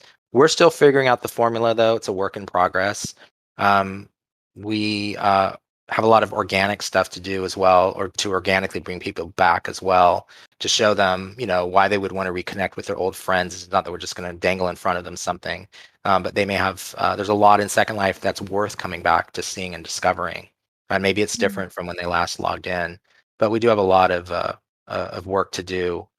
And I think that we've had some good results in our early experiments, but there's a lot more that we're experimenting with, in our roadmap. I've got some questions here about Twitch, which I think the audience is also discussing at the moment. So first of all, do we know what the reason for Twitch not allowing streams from Second Life is? And is there a way this can be reversed? This is a question from Chantal Harvey, and Lady Foxy Hendricks says, what are the plans for streamers Twitch, making it easier to integrate? Because currently there's no option for Second Life in categories on Twitch. So let's start off with why we're not allowed on. I think the reason there are no categories on Twitch is because that's deliberate. We're on the restricted games list, which is, there's a publicly published list, which I take issue with personally. And we have actually talked to them. I want to be I'm just be honest and be diplomatic about this, because I'm holding out hope that we can change that. So there is an ongoing dialogue with them. My optimal outcome would be that people who want to stream Second Life on Twitch should be able to do so. And there's obviously strategic reasons for us why that would be important. I'm seeing Chantal. Hey, Chantal. I'm seeing that's huge for marketing. Of course, yes, fully agree. It's frustrating. I'm not going to sugarcoat it. It is frustrating that we're not on there. And we've had that dialogue with them very, very, very recently about it. And we are on the restricted games list. There's no secret. I think from the perspective of Twitch, they have their own policies that pertain to content and guidelines of what they want on there. And the fact that we are a UGC platform where there's a great deal of freedom of expression, including adult content for people that are consenting adults who want to be exposed to that, it makes a problem for them. And that is the reason why. And they're fearful. I don't want to speak for them, but obviously there's a concern about adult content being streamed on Twitch. Now, it's not for me to say and analyze that deeply. I think the community can do so for themselves. What I would say, though, is that it's extremely frustrating for us. We recognize that we don't want to compromise the integrity of Second Life and all of its communities. And I don't think that we're in a place where we're going to change the product just for Twitch. So it's tough, I would love to have a nice glossy answer to that, but I don't. I mean, it's a tough dynamic. It really is. I understand where Twitch is coming from. It sucks because there's a lot of times that we would love to be present on Twitter. Sometimes stuff sneaks up on there. I've noticed, there's that, but officially we are not on there. I hope that will change, and it may change by coming to some form of agreement about how Second Life can be on Twitch that meets their guidelines. Because remember that the vast majority of streaming is going to originate not from us as a company, it's going to come from the community. Yeah. So, if Joe or Jane, average, resident, put something on Twitch, they're beholden to their terms of services, just like a Second Life resident is beholden to our terms of services. So, I don't want to disrespect Twitch and their policies. I think that's for individuals to determine how they want to view whether there's hypocrisy there, given some of the other platforms or not. But I feel like we want to find an opportunity to get through that hurdle with them and respect them and respect their decisions, but also be respected. So I hope that we'll get there. I can't promise anything, but except that, yeah, we are absolutely aware of it. We're absolutely aiming to try to be a better partner for them so that we can find a home on Twitch. And it may be that there are things that Twitch needs to do with its product in terms of its filters and or where people opt in or opt out on their end, and that's not something we can control, but we're ready for Twitch when they're ready for us. Fantastic. This is a question from Prokofy Neva. Brett, could you ask the Foo Fighters to come into Second Life? Maybe a build like The Sky is a Neighborhood. Dave Grohl does all kinds of things. Maybe they'd be interested. Or perhaps some other rock groups. Wouldn't that be wonderful? Like, Mm. I love that. I mean, that's wonderful. What I would say is we are looking at entertainment and brand partnerships that are a good fit for what Second Life is best at, and where our communities are most likely to see, alignment.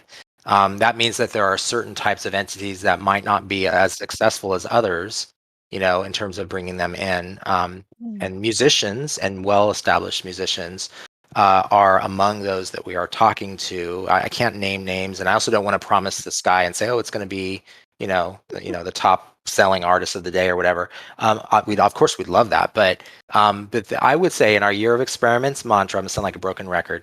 In our year of experiments, let me put it this way to answer the question. What's wonderful about what we're doing this year in the year of experiments is that in the part of that which involves entertainment and brand partnerships, it means low risk, mutually beneficial partnerships where we can try something out and they can try something out and see what works and doesn't work. And sometimes it will work, and sometimes it might work mostly, but maybe this part was off or whatever. So with music in particular, which types of music experience? So first of all, let me just stop for a second. I want to fully acknowledge the existing active, vibrant DJ, club, and live performer community in Second Life. They don't need our help other than to help maybe point attention to them. They're doing amazing, and there's amazing talent. So I want to give respect to them. But when it comes to additional partnerships that might help us fuel new users in through a marquee name, all right, in that context, those kinds of partnerships have to be mutually beneficial. So it may be, what's the audience size of Second Life? Like I'm thinking, think about what would a Capitol Records or a Sony Music, what would they need to hear from us for them to be convinced to give us a Foo Fighters or a Taylor Swift or whatever? They're going to want to know how much reach is going to be there. What's the quality or integrity of the experience? There's going to be issues of artistic integrity and control. They may or may not want their brand or their artist associated with a particular aesthetic, right? So what's the quality of the music experience going to be? How would music be embedded? Will there be e-commerce or merchandise related elements? I mean, the list goes on and on of the questions that we get when we have these dialogues.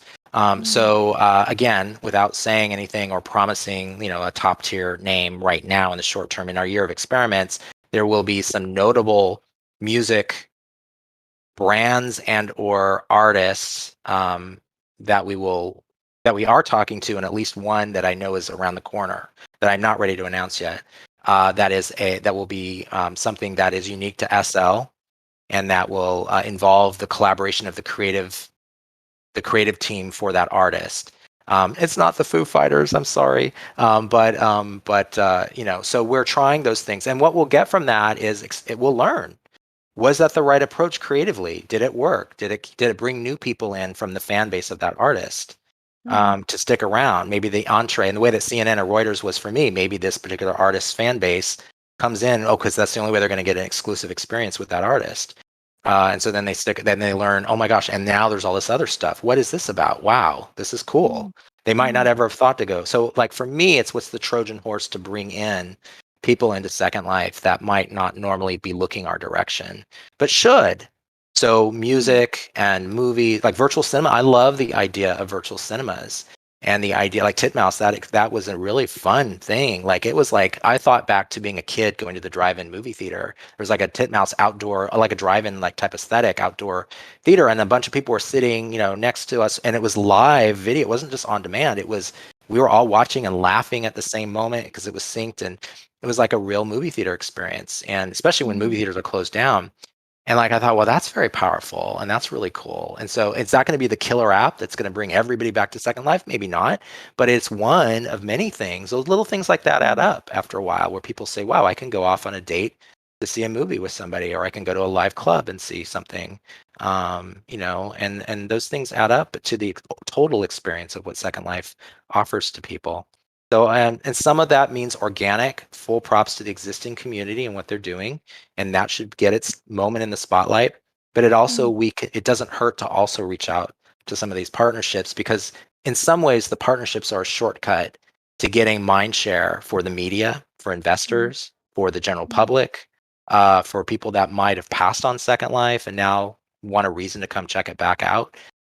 So those things help. I know that entertainment events can be really powerful and uniting. We have theatre at we have dance at Fantasy Fair every year. We have a dance theatre, and it's all the events are usually completely packed out. They pack the region. And I went to a Japanese one at one point that was like very early in my morning, which would have been evening for Japan. And I was talking in the officers' chat, the managers' chat, and I said, I'm watching this Japanese dance and it's very good. And the audience are wildly excited, I think. And I'm not quite sure, because they're all talking in Japanese, but there's lots of exclamation marks, Oh my goodness. which was the only way I could tell they were enthusiastic. Yeah. Well, and that's the thing, is like the international, But like you yeah, said, it's I the mean, if we melting can pot. get communal events like Yeah. that, Yeah. where people can share, I think it would be brilliant. Yeah, when I know the comments are going fast, so I can't keep up with them all, but I saw somebody say, well, why don't you just watch YouTube on your Brett, TV? Fine. can you Yeah. hear me? Yeah. Can you hear me as well? Am I coming through? Ooh, I hope I didn't lose you. Okay. Am I? Okay, I think I've lost Brett, or Yikes. maybe I've lost myself. Okay. Let's see.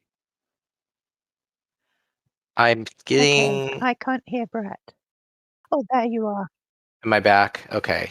Sorry if I broke up. I was just going to comment on what you said if you missed it, which is just to say the melting pot or bringing people together from around the world. That's amazing. And somebody I had mentioned that the fast scrolling comments that are going by, somebody had said something about, well, just watch YouTube on your TV. And of course, that's a great point. But what I love about the Second Life video cinema or virtual cinema thing is that you can do it with your friends in like this shared space.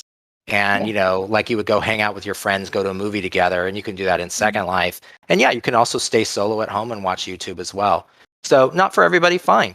Nobody's saying you have to do it, but it is one way that I think Second Life brings a value.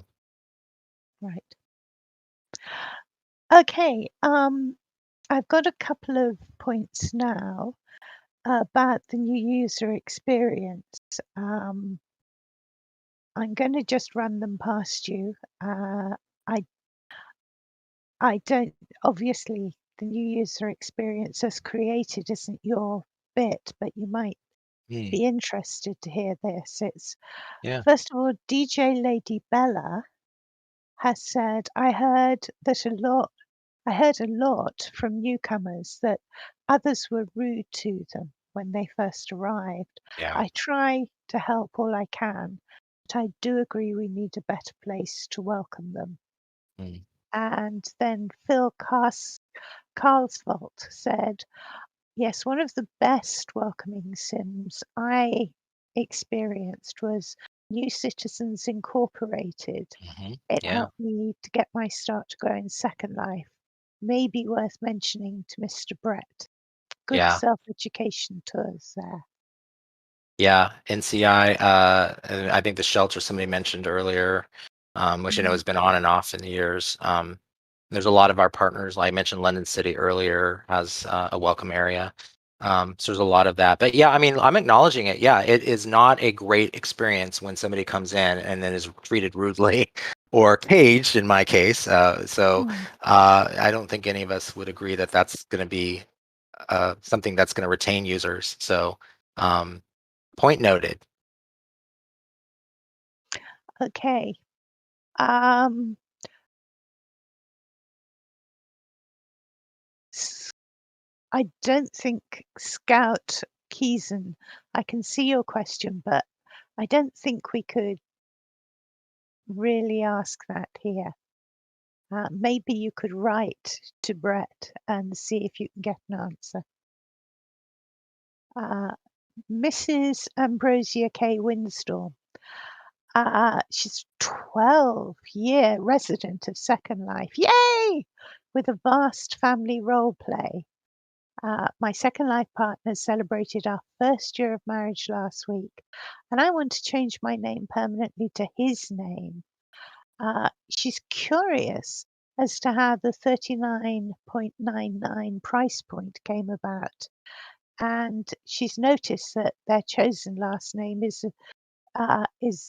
isn't available, and will there be a point where partner names will be considered? Yeah, I wasn't. I don't know how to responsibly answer that because I wasn't involved in that part of it. It would be a Patch or Grumpity question. Not trying Mhm. to not answer, but I genuinely am not the person who has the answer, so I don't know. Yeah.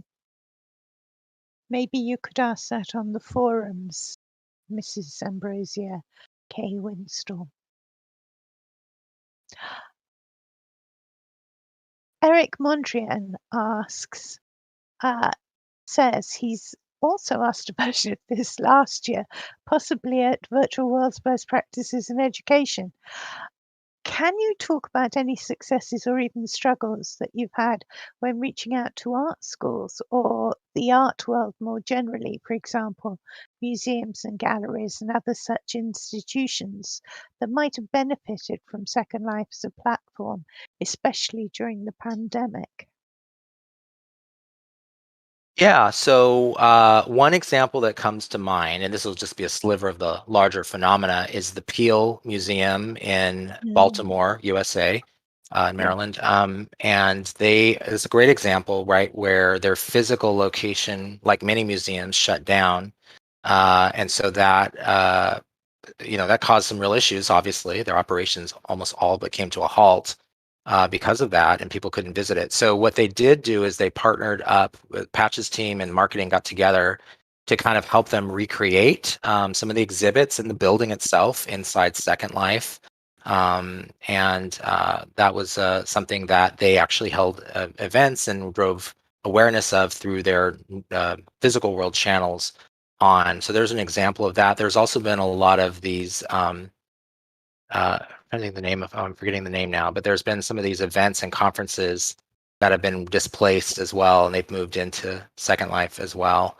And obviously, like the WBPE event and the education community in general, there's been a lot of, even pre-pandemic, long-time community members doing education initiatives that are still active. MuseWeb, thank you, Strawberry. I couldn't remember the name, which I mischaracterize it, but a lot of the population for MuseWeb is museum curators um, from that.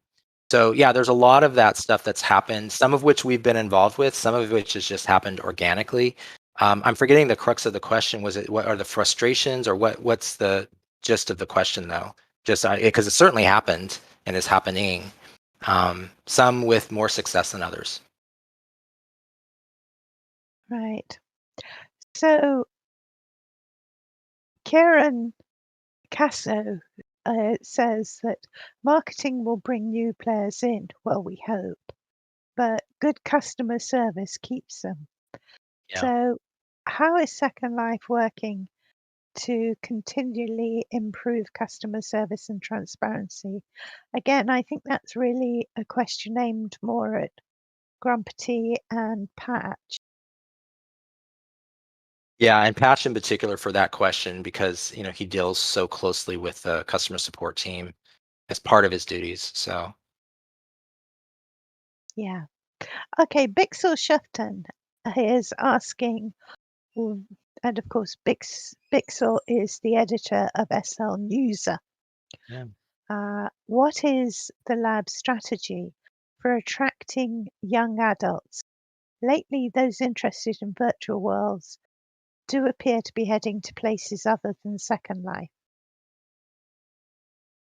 I think that's an important question, because obviously we've seen Roblox comes to mind as one example, where they've just had a phenomenal 2 years, and they are use skewing. I forgot the specific data point or statistic, but like a vast majority of their user population are minors, which is not the audience for Second Life.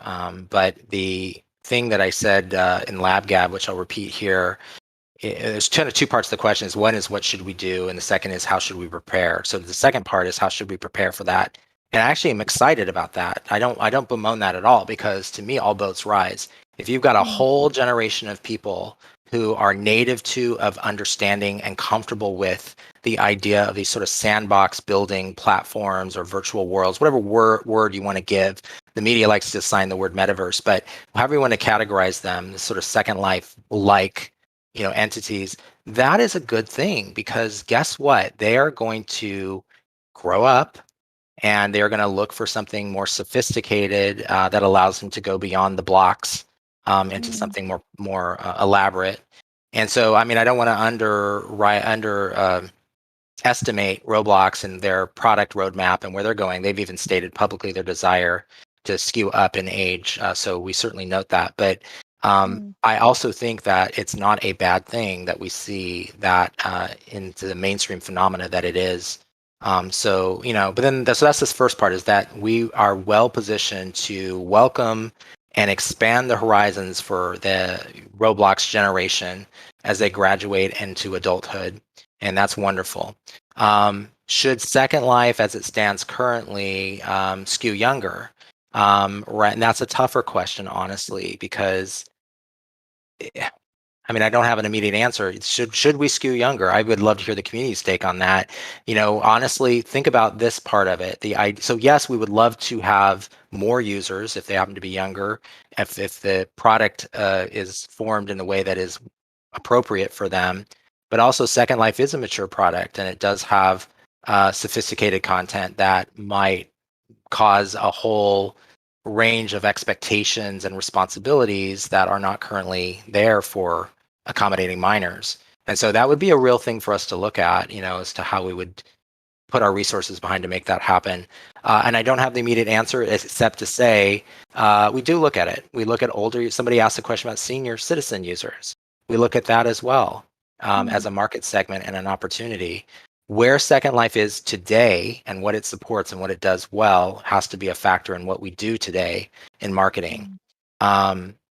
The product development team, really Grumpy and Patch in particular, and yeah, I'm part of it too, but they are looking at the roadmap of feature sets that would open up or restrict how Second Life would be amenable or agreeable to a younger audience. And so I don't want to step on their toes because that's a conversation that they need to be part of publicly.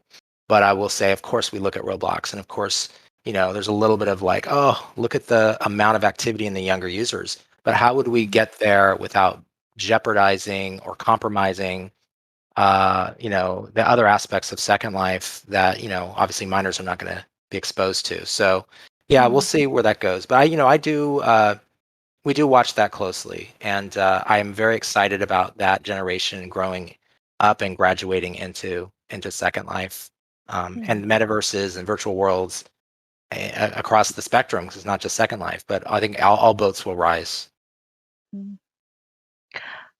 I have one last question. Yes.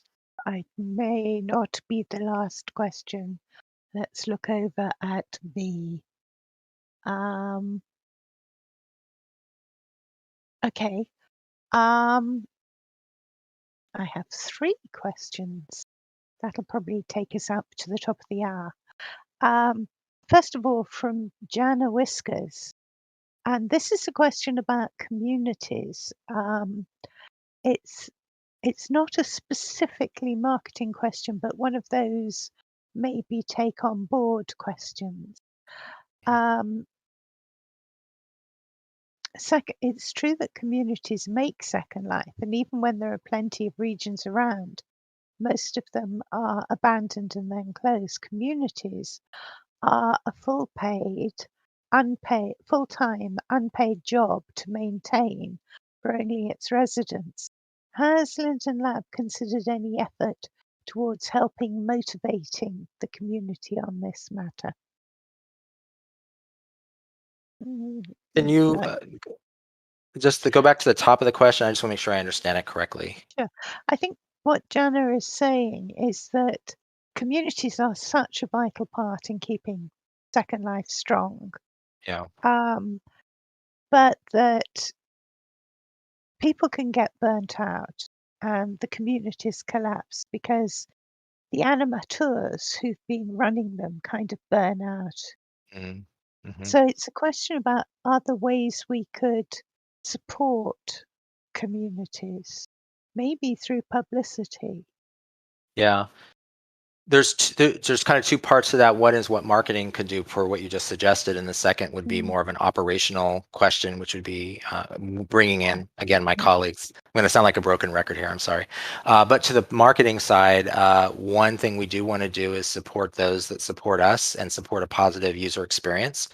With a particular emphasis on new users who are so critical for retention rates and for growth. So, we do have our community gateway program, which meets to some, which is there as a way for us to, and again, I don't want to step on Patch's toes, but it's a way that tries to support those that build a new user experience, and meet certain characteristics that we think are valuable for a new user. So that's a good thing. So I would say that that's one thing. And then operationally, would we make a change in strategy for how that goes? That would have to be, I would say, if people have a proposal to bring it up and submit it to the leadership team, we'll look at it. But yeah, certainly promotionally, we'd want to help promote marketing those communities. Right. This is a question from Ravelli Ormstein, and it follows on from something that's been talked about was talked about yesterday with Grumpety, which is about data essentially and sharing statistics with the community. So, for example, Ravelli's asking, what is today's newcomer retention rate, which I think would be a bit hard because if they're newcomers, we don't know if we're going to retain them yet. But what about publicity for the data, the sort of more statistics about users and so on? Yeah, well, first of all, I'll acknowledge that data does play a big role in our marketing decisions. I referenced earlier the Heart and Mm, Science of Marketing blog post that kind of breaks through or runs through the balance of data-driven decisions. But the last thing I want to put an impression on out there is that we go on autopilot with the algorithm. Like, because, mm, for example, you're out, and I'll get to the part of your question too here. But like, for example, we don't want an algorithmic approach on autopilot that suddenly feeds this like undesired outcome, maybe optimizes for clicks or for click-throughs, but then misrepresents the diversity of the community or marginalizes important values and messages. So there's a combination that needs to happen of smart analysis and data collection and algorithms, yes, but also doing so in a way that balances out with art. Now, to the point of statistics, we open up, I think, quite a bit transparently in terms of the general activities of Second Life. There are some data points that are not shared publicly, so it's not my place. I'd have to check with my colleagues about what we would share differently. But data points that we share commonly have to do with the number of registered accounts, our daily active users is out there right now, how big our GDP or annual creator cash outs are, the amount of virtual goods, like those are all data. Our concurrency is people have access to that. So those are data points that are pretty transparent actually, and people can deduce for themselves, I guess, whether it's good or bad or up or down by looking at them. But we also reserve the right to not share every data point as any privately held mm, company mm, would. We do try to give the right amount of information that people need to know to get a snapshot of how Second Life is doing, which, by the way, mm, this year has not been bad. Our creator cash out this year was, I think, I don't want to say all-time high, but in the many years I've been here, I've never seen it at the number that it was this last year. Obviously fueled by, to some degree, the reaction to the pandemic, mm. but we've had a lot of very healthy indicators of how the economy is doing right now. Where can we get that data?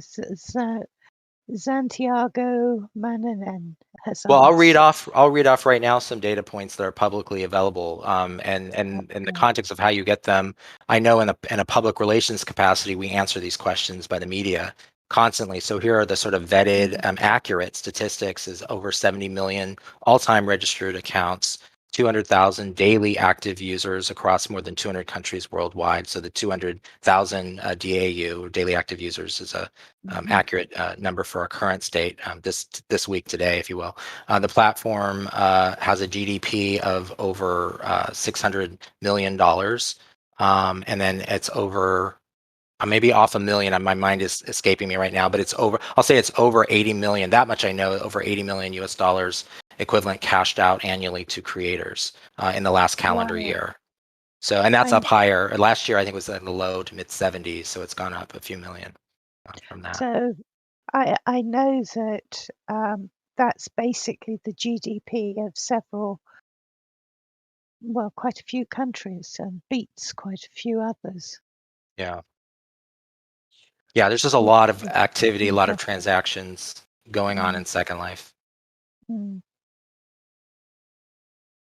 Right. So people are asking if there is a centralized area to look up the stats.